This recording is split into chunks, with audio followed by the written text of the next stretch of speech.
Elevator Pitch with Jonathan and Mitch is made possible in part by Pearl House, a Van Barton Group holding.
Hey, Mitch.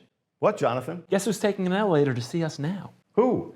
Anar Chudgar. Anar Chudgar of Artemis Real Estate Partners? She's the co-president. Wow, it doesn't get higher than that.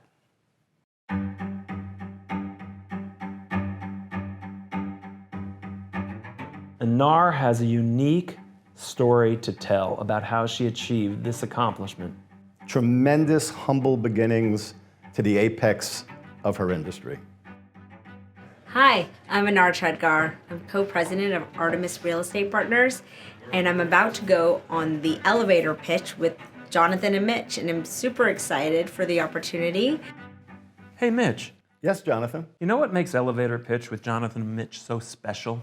Tell us. It's our guests. And what a guest we have today. Unbelievable. I don't know how we got her. I don't know, but we are privileged to have Anar Chudgar from Artemis Real Estate Partners join us today. Welcome, Anar. Thank you, guys. Now, why don't you just tell us a little bit about what you are doing now with Artemis Real Estate Partners, and then we're going to kind of unpack and peel back the onion and find out more about you. And to let the viewers know, you are co-president of Artemis. I am. Share with us that role and Yes. what that means. Yeah, I think, you know what, I think it means so many things in today's environment and today's macroeconomy and with today's workforce, quite frankly, and our human capital that we have at Artemis that we're so proud of. Today, my day never looks the same, and I love that. And so I'm actually portfolio manager of our Income and Growth Fund Series, which is a Core Plus closed-end fund. So I'm a co-portfolio manager with one of my partners in LA, Jonathan Rainford. I sit on the investment committee of all of our funds. So our Value Fund Series, our Healthcare Fund Series. And so what does that mean? That means every Monday that we evaluate investment opportunities and deciding, is this what we told our investors we will deliver? Is this the right investment for today's economy or for today's interest rate capital markets environment? And what does our portfolio look like? And are we delivering on what we said to our investors, our partners? So you're looking both at opportunities and also existing portfolio properties. And these are direct investments at the property level. Yes, let me go back for a second. But so Artemis Real Estate Partners was co-founded in 2009 by two women, Penny Pritzker and Debbie Harmon, at a time where there really wasn't many majority women-owned firms. And still not that many. And still not that many, unfortunately. Since then, we've grown quite significantly. We're just shy of $11 billion of equity under management. We have 4 offices. We're headquartered in Washington, D.C. We have over almost 100 people across those 4 offices.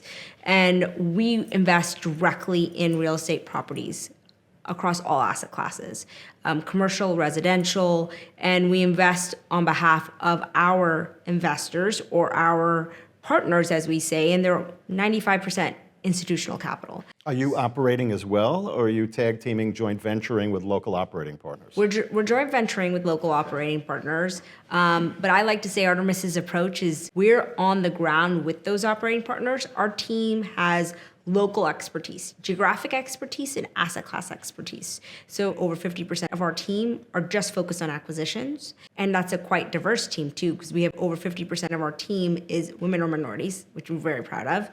And those teams have developed a skill set for an asset class or for geography, and they're on the ground with the local operating partners, sourcing and diligencing and finding opportunities alongside those partners. So those team members are specializing either geographically or by asset class, or maybe sometimes both. Actually, most of the time, both. And also picking up other asset classes. Because if you think about our universe for the past 15 years, or since Artemis was founded in 2009, our universe has changed quite significantly in what is investable from an institutional perspective. So when we think about what is our day-to-day, what is our partners' day-to-day, what is our team's day-to-day, they're on the ground finding these opportunities. And many times, our team is finding opportunities and then bringing in a partner. It's kind of completely the opposite. So on sourcing deals, Yeah. you can identify a deal and then go on the hunt for a suitable operating partner Yep. locally. And we do that quite often. And I think What's that the shows makeup? Is that predominantly or half I and would half? say I think it's a mix of both, and it really just is dependent on the deal environment. Today, it's much harder. People aren't selling as much. People are still trying to figure out what's going on with the capital markets. So a lot of times, it's our ingenuity finding the opportunity. It's still all about finding the right deal. It's all about finding the right deal. So does that mean if you can't buy it, do you build it?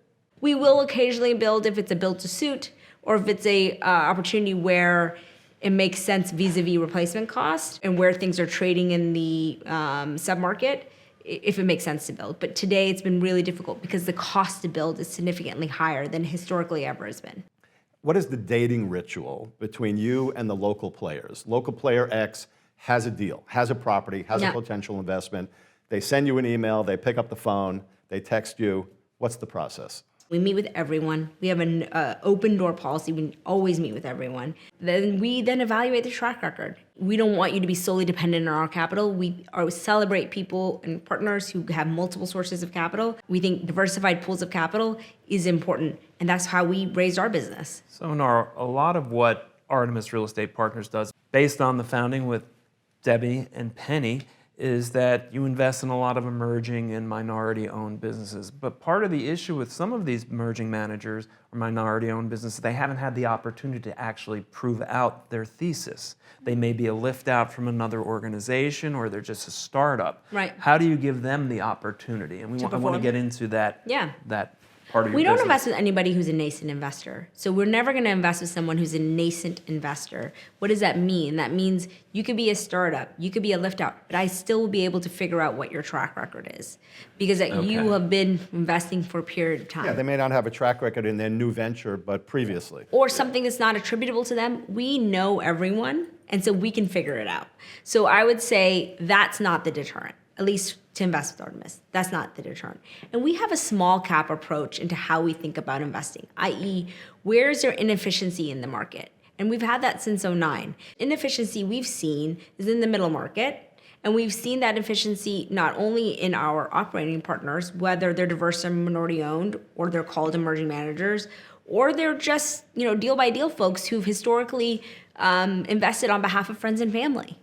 When you say small cap or mid-market, Anar, are you referring to the asset size dollars-wise or the size and experience of the operating company? Both. And what I mean by that is we're always looking at equity checks kind of 15, 20 million to 40, 50 million at max. We do programmatic JVs. Again, we maintain the discretion. So a big difference is there are a lot of people out there, our comp set, who say, hey, I'm doing a programmatic JV with Y, and they give them discretion. Here's $200 million, go invest it. That may work for them, but maybe not for you. It does not work for us. And I think a lot of the senior team, the founding members of Artemis, have been through numerous cycles. Yeah, and that experience really did dictate how we built our business today. There's not a single deal in our firm that not one of the main owners or partners of the firm hasn't seen. So you used the phrase built our business. Yeah. You said you have 11 billion AUM. Yes. What was that number when you started? We were in the fours when I started. That's an incredible Yes. ride. And I believe that was 6 years ago. That was in 2019. And I think it's our investor first mindset. We are always focused on our investors and we view them as our partners. So what does that mean? That means when COVID hit, what did we do? We immediately looked at our portfolio and said, what are their assets at risk? We invest in medical office, senior housing, and debt and equity within those asset classes. So what are we doing? We're calling all our investors. We're ensuring that we have enough resources in our properties. We're having additional oversight, providing them with whatever resources they need. Whatever we can find and deliver to those tenants, we're going to do it and put their health first. Then we're communicating with our investors. We then said, okay, you know what? All this oversight is necessary for this type of asset class, because it's not just real estate. It's more care than it is real estate. It's an operationally intensive asset class. So then we're making sure we have in-house operating executives who are just focused on that asset class. That's a different level of care and attention, not only to the tenants in that asset class, but to our investors who are entrusting their constituents' capital in our hands. This episode of Elevator Pitch with Jonathan and Mitch is made possible in part by Pearl House. Life at Pearl House shines brightly. It's where smart design meets condominium quality finishes. Pearl House, the beauty of smart living. 6 years ago, Yep, you joined Artemis. I did. But you were at GCM Grosvenor. You Loved were kicking GCM. ass and taking names. Loved having it. the time of your life. Yep. Why change? Why change? This little $4 billion AUM I know. company came knocking? Yeah, well, no. So I I've think $4 billion would be little. Well, Yeah. compared to 11. Yeah. The one thing that was different at GCM was real estate was always going to be a smaller asset class than the broader. It was a multi-asset class. $80 billion. $80 billion at the time was smaller, but still the magnitude is the same, right? I learned so much at GCM. Not only did I learn about how to build a business, but we were growing and I learned about all the different asset classes and how they kind of coexist with each other and how investors look at all the different asset classes, whether it's infra, real estate, venture, credit, private equity, hedge funds, like really understanding that, I think makes me a better real estate investor, even though my whole They career. have a full spectrum of They do. alternative investments. Complete. Yeah. But I think that's why it's important to have that experience set. I've always been in real estate, and that really gave me a bigger perspective of what the investor is having to defend when they go to their investment committee. Let's say they want to invest in Artemis. Why should I invest in Artemis? Not only, why should my real estate allocation be up when the equities have gone through the roof, or hedge funds has done very well, or private equity is making me a 3x? Why justify your existence? And I think we, especially in real estate today, we do need to do that because we've had this, challenge, whether it's values or performance because of interest rates and capital markets. So really having that mindset is really important as an investor or as a fiduciary of our investors' money. So in 2017, I was at PRIA, and it's a full circle moment because I'm now board chair of PRIA. Congratulations. Thank you. And so I had been asked to speak at PRIA. And I remember the person who asked me was Christina Scarlato from World Bank, who's a very astute and smart investor. She asked me to speak, and I got on the stage, and it's a stage in front of 2,000 people, and that was in 2017, and I spoke. And at that moment, people started calling, people who didn't know me. And Was that your first time on that stage? first time on that stage, yep. And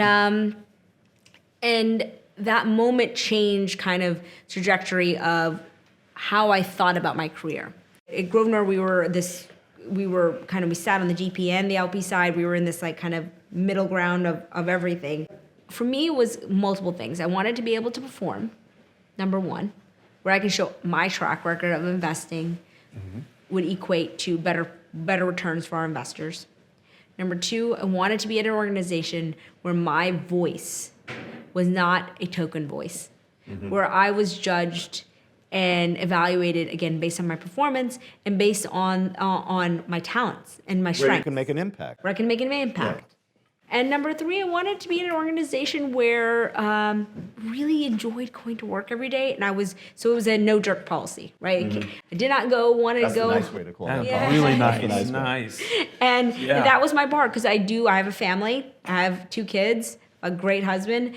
And I always knew that I was never going to sacrifice my happiness or their happiness for a organization. So what drew you to Artemis? Yeah, you must have been getting attention from others as well. I got attention from a lot of very large brands. And for me, Artemis really stood out because number one, I had met Debbie Harmon when I was at Credit Suisse / Grosvenor in 2010, sitting across the table from her. And there was a energy that was extremely... It clicked? It clicked a little bit? Yeah. We got to know each other and met each other every quarter, and she truly was an inspiration, not only in my life, but as a woman in real estate at the time. And we went back to the first part where we were talking about there aren't that many women out here. I had met Penny before, who also is an inspiration in her own right. Mm-hmm. And then I met Alex Gilbert, who was partners with Deb from J.E. Roberts and became a mentor that truly changed my trajectory and my success at Artemis. And they really valued my investor first mindset, my transparency, my skill set, and they also didn't pigeonhole me. So they said, yes, you can co-portfolio manage this core plus vehicle for us, but you can also help us start our credit business, which I did. They said, you can help us build our New York City office, because when I joined, we had only like 4 or 5 people. Now we have 20 plus people. They said, you can help us, change in ways that we're looking to, whether it was through how we approach our investors, how we communicated to our investors, bringing in new investors, bringing in co-invest we'd never done before. How are we thinking outside the box to help effectuate what our investor wants? How long was that courtship before they finally won you over? It was a good year, Really? 2 years, maybe 2, yes. Oh, wow. And I'm excited for our next big challenge, which is... What is that? It is, how do we continue to grow, right? Well, Yes. you went from 4 to 11. Now what do we do? We need a bigger number. Maybe. How do we do that? What is the investment environment for the next 10? And I think it's going back to being uncomfortable, because there are now differing ways to invest. There are multitudes of asset classes where infra and real estate are conflating. You have so many capital sources, not just institutional capital. You have 40 Act, retail funds, and then you also have this huge insurance capital wave that's come in. How are we navigating all of this? And I'm so excited about the challenge. And in my family, our motto is, we do hard things. We do hard things. Okay. We're comfortable doing hard things. So I'm excited about that. Speaking of doing hard things, Yeah. let's talk about where you came from and Yep. how you got here. No one is an overnight success. There's a story here. There is a story, and I'm pretty proud of my story. I didn't realize it was a story until someone pointed it out to me, and I'm No, very it was proud just of your it. life. You never thought of it. It's just my life. It was your normal. It was my normal, and my normal was to do hard things. So that was just normal for me. So yes, my parents are Indian immigrants. They came here. My dad's a chemical engineer. He came in the 70s, and it was really a true privilege at that time in India, in Gujarat, where my family is from, to be selected to come to the United States to get your education. And So that's how difficult was it at that time? very difficult. To emigrate. To I mean, immigrate. it's not just you're buying a plane ticket and you're going. So your parents made the bold decision Yes, to to leave come. India and come to the U.S. My dad did. Okay. My dad did. And then To study. He came here to study. came here to study, chemical engineer. And I always look back and say he did that for us because, India has had a huge economic growth since then. So, a lot of people who immigrated, our families equally in India have done extremely well. And so I think that when you look back and you see, could his daughters, I'm one of 2, my sister as well, daughters achieved what they had there, and maybe the answer would have been no. So I always feel like I have a big burden on my shoulders to ensure that they made the right decision to come here, and I hold that very proudly. That's no small sacrifice because like many immigrants, you may not necessarily get to do what you had been doing in your native country. Right. No, he came here to study. So he got a master's in chemical engineering here, and that was really great. But he went back home to get married to my mother, and my mother, when she immigrated here, couldn't do what she had a CPA, and for an Indian woman at that time to have a CPA, when she came to Richmond, Virginia, was their first place that they lived, she couldn't get a job. And so that, yes, to what you're saying is yes. And she I think always instilled in my sister and I is that we always needed to stand on our own 2 feet, no matter what happened. Stand on your own 2 feet, and the way you do that is through education. And she always instilled that. They didn't have much, but they instilled in us those values, and I think that really resonated with my sister and I for the rest of our lives. And I was born and raised in Birmingham, Alabama, and that was a really impactful and really dictating experience in my life, because I was one of the only minorities in my school from K through 8, and then went to high school in downtown Birmingham in a fine arts high school where it was quite the opposite. And that really, just that huge juxtaposition really did change who I was as a person and allowed me to see multiple perspectives. This episode of Elevator Pitch with Jonathan and Mitch is made possible in part by Pearl House. Life at Pearl House shines brightly. It's where smart design meets condominium quality finishes. Pearl House, the beauty of smart living. So when you were in downtown Birmingham, is there an element of the story where your eyes were open to the big city and other people and other influences? My eyes did get open to the African American experience, because over 60% of the high school was African American students and their culture, and honestly loved it, right? And some of my best friends are from my high school days, and so I think it changed my perspective. And I think I have become a better investor because I can see others' perspectives, and it allows me to be going back to being more nimble and more resilient. It allows you to see both perspectives, try to find a solution, and keep moving forward. I then ended up going to a private liberal arts college in Birmingham, Alabama, because my parents were very conservative and wouldn't let me go to the Ivy Leagues that I wanted to go to in the Northeast. And you were more than qualified to go to those. I got accepted, didn't get in. Didn't go because my parents were very conservative and said, "Hey, no, will you stay here?" And my sister had done the same thing, and they thought I was going to be a doctor. I thought I was going to be a doctor. But you went to a fine arts high school. Yep. Were you studying fine arts? Yes, math, science, and fine arts. So you go to this liberal arts college for a couple of years. A year and a half, actually. And then? But let me explain to you this liberal arts college. Oh, yeah. It's a small southern liberal arts college called Birmingham Southern College that had 1,800 students, Methodist affiliated. Not a feeder into Wall Street. Not Is that a feeder. Bold statement? Yes, but here's a more bold statement. Yeah. Very different than my high school. That was 60% African American. Now we're going back to this, again, another juxtaposition where it was not a significant amount of minorities, but again, thrived there. Had a great time, and I had deans of this. I started taking some economics classes and in business administration classes, and then this deans of this business program said, "Hey, we want you to be one of the first students to go to Amsterdam and study abroad." I said, "My parents won't let me go to Connecticut, let alone Amsterdam." And they, after 7 meetings with my parents, and convinced them that they would fund me to go to Amsterdam, and so. I don't know how, and I think back to this, how did this happen? They allowed me to go. And so I go study abroad in Amsterdam, changed that moment I stepped on down. Saw the world. I saw the world, Yeah. changed my entire trajectory. And so I started taking international economics. I started going to different countries. I started really getting more nitty-gritty finance coursework. And in that phrase, I'm dating myself here. No cell phones, right? If you had one, you had a big cell phone. But there were payphones, weren't there? There were payphones. And in many conversations with my parents, they kept saying to me, well, if you're going to pursue this, we have a third cousin who does something in business in New York. You should talk to him. And I ding, ding, ding went off in my head. I was like, New York, that's where I want to be. Right. And on this payphone, I have a distinct memory of this.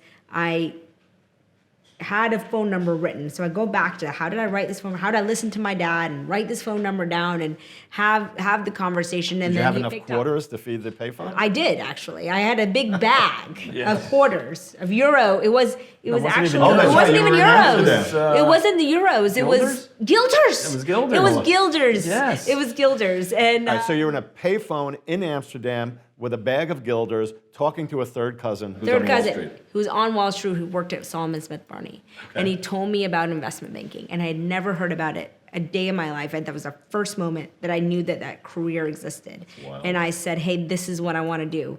And I said, okay, I have so many AP credits. I can graduate this school in 2 years, and I'll go get my MBA.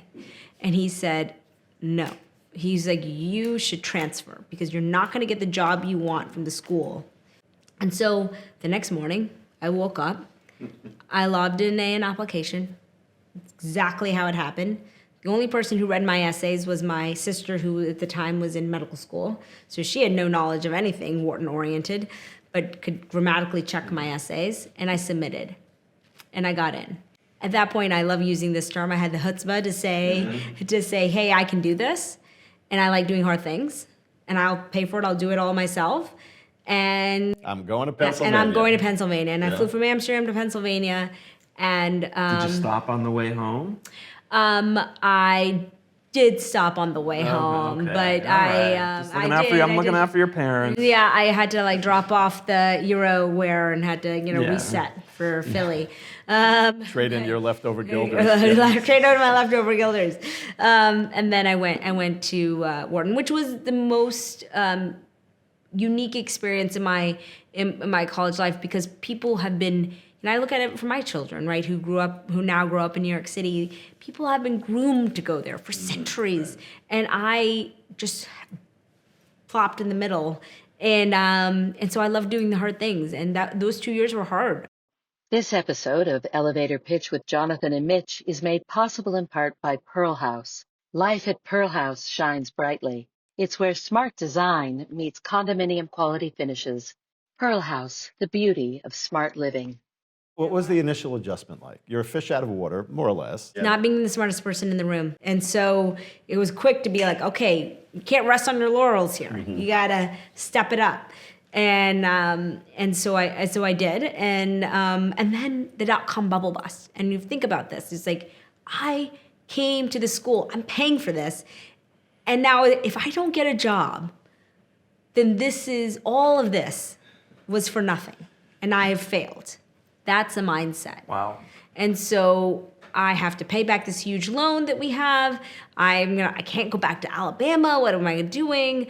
And so the pressure to get that investment banking position was so intense, and I took every class trying to get as high grade as possible. But what was the reason that my resume got selected to B of A, to UBS, to Citi, to Goldman, to JP Morgan? I got all those interviews. It was because I was from Alabama and I went to Amsterdam. It was nothing to do with my course curriculum or my major. You were an interesting person. I was an interesting person, and I like to share that with our younger group of people, because everybody's so focused. Can I get on the next deal? Or did I have that enough experience? Or am I getting this? It's like, no, like, be interesting. Yeah. Expand. Or expand yourself. Be well-rounded. Be well-rounded. And also, there's no formula. Absolutely. Right? There's no formula. And so landed a job at JP Morgan, thought I was going to do M&A. The real estate group really were recruiting me, and they had MDs talking to me. So I said, okay, was that the investment management side, or was that? Investment banking. Okay. True investment banking. So I started in real estate. So you weren't in principal real estate yet? Nope. Right? Nope. But that's where your head was going to? Nope. Not yet? Not yet. Okay. Nope. We're not there yet. We're not there yet.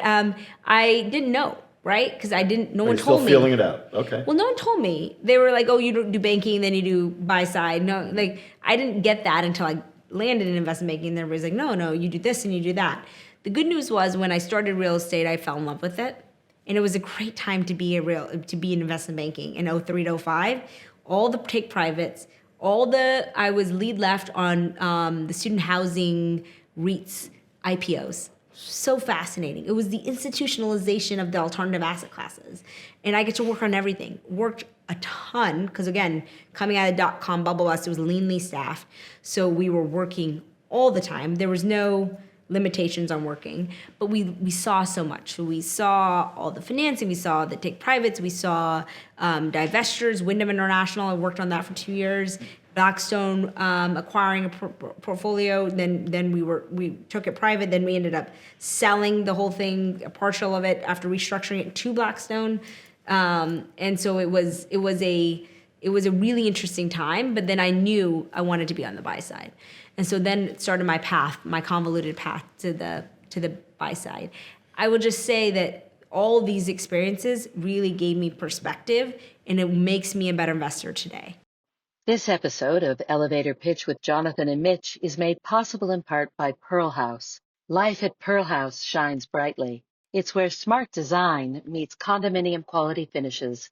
Pearl House, the beauty of smart living. So for our viewers who are listening to your incredible story, and they're thinking how to apply some of your experiences to what they're going through, what would you say are some of the key character traits or thinking processes that younger people looking to pave their way should be mindful of? Number one, and being always learning. You always have to be learning and can't rest on your laurels. Even when you're my age, older, 20 years older, 30 years old, you have to always be learning. So what does that mean? Whether it's new asset classes, think about where we are in the asset classes, right? We, used to be just retail. When I started my career, it was retail, multifamily, industrial, office, and hospitality. And maybe gaming was the stepchild, right? And before you started, multifamily wasn't even an asset. Right, exactly. Yeah. And then my time it was, and before it wasn't, right? Now it's cold storage, student housing, senior housing, medical outpatient. Now we change names. And accessibly affordable, and home building solutions, and we could go on and on, right? And so we have to evolve, and we have to constantly be learning. Number two, it's okay to do the hard things, as I said, my motto for my family, meaning raise your hand for the difficult assignment, right? Or raise your hand for the assignment that you may think may not get you where you want to be. It may not be the next deal. Maybe it's to run the summer enrichment program. Maybe it's to help with a pitch for an investor. Maybe it's to do the asset management assignment. You're just building your full skill set.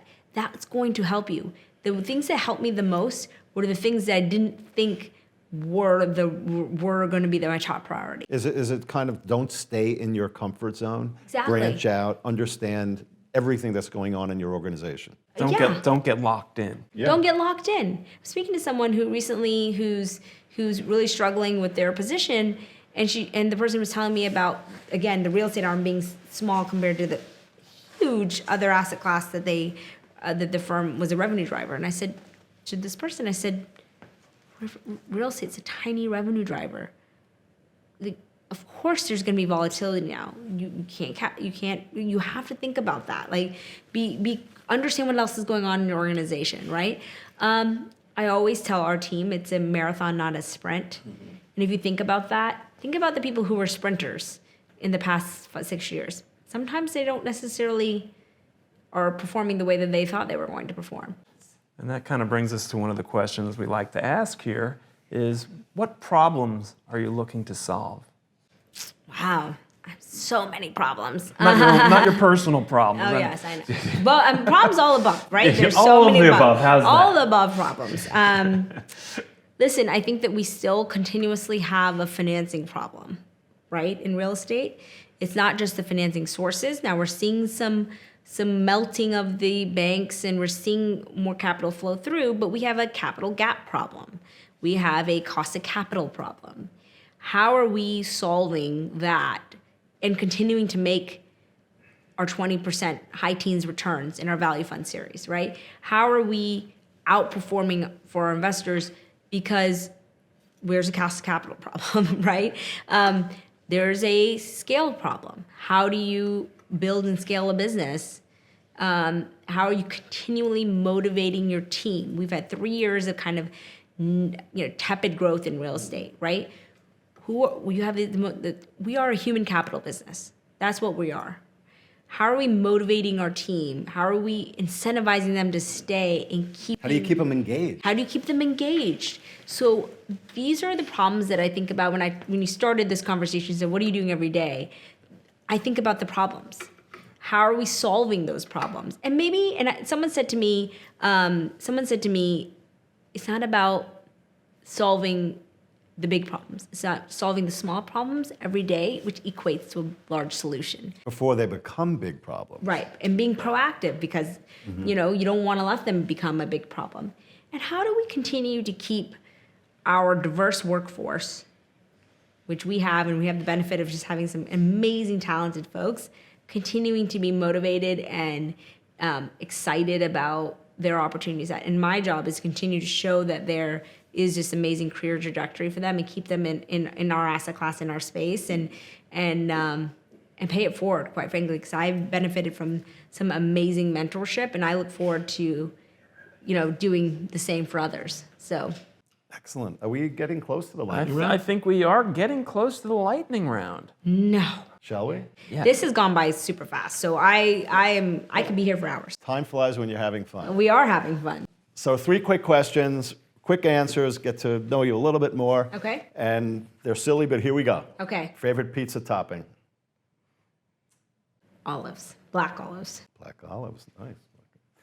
Ferris wheel or roller coaster? Roller coaster. Oh, really? Interesting. I like that. Listen, keep it Likes exciting. danger. Likes danger. And would you rather be loved or respected? Loved. There you have it.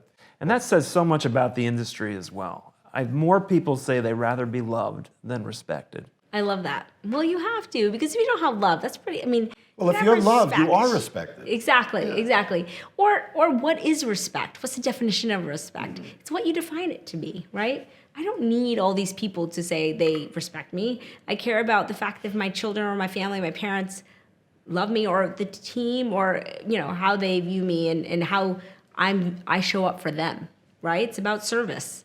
Absolutely. Anar, this was wonderful. As For you you said, guys, time this is flies when you're incredible. having fun. And this series is gonna go. This is incredible. Through the roof. We're going through Through the the roof. We are going Through to the be elevator. influencers Through the before you elevator. know I it. like Through it. the elevator. Through the elevator. There we go. Thank you so much. Thank you, Anar guys. Chudgar, thank you for being on Elevator Pitch with Jonathan and Mitch. Thank you, guys. I really appreciate it. It was Thank lovely. Thank you so much. Okay.